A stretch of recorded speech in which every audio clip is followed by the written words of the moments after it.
చాలామంది పొగాకు కాడలు అయితే పట్టుకెళ్తున్నారండి.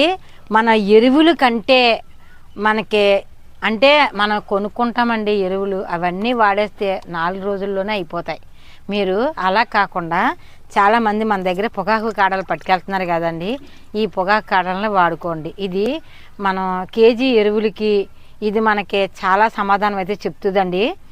మనం ఒక గుప్పుడు వేసుకుంటే ఇలా దోసుడు వేసుకున్నాం అనుకోండి, కేజీ ఎరువులకు సమాధానం చెప్తుందండి. ఇది ఒక పావు కేజీ, అదొక కేజీతో సమానం.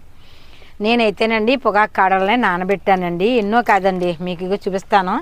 ఈ 20 లీటర్ల నీళ్ళకండి మనం ఇగ చేత్తో వచ్చినన్ని ఇది నాని ఇంకా పెద్దవి అయినాయండి. ఇది మన తోటకే సకానికి వస్తుందండి. మనం ఇంకొక గుప్పుడు వేసుకున్నామంటే మనకి తోటంతా కూడా వచ్చేస్తుంది.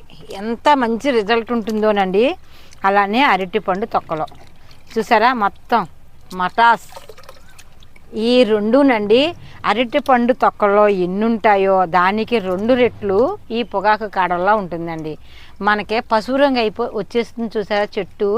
ఆ చెట్టుకు కూడా ఈ పొగాకు కాడలో ఒక 4 తీసి మొక్క మొదలను కప్పెడితే అది ఎల్లో కలర్ మారిపోయి గ్రీన్గా చాలా ముదర రంగు అయితే వచ్చేస్తుంది. మనం ఈ నీళ్ళైతే ఇలా ఇచ్చేస్తున్నానండి. మనీ మనం తీసేసి ఇవి మనీ నానబెట్టుకుందాము, మరోసారి వేసుకోవచ్చు. ఇలా మనం ఏది పువ్వులు పుయ్యట్లేదో, ఏది మొండిగా ఉందో చెట్టు, ఆ చెట్టుకి పొగాకు కాళ్ళు అయితే వేసుకుంటానండి. వేసుకుని నేను బోన్ మీల్ ఆల్రెడీ వేసేసానండి. ఎన్నో కాదండి, ఇన్ని వేసాను. ఒక పావు కేజీ ఉంటాయి బోన్ మీలు వేసాను.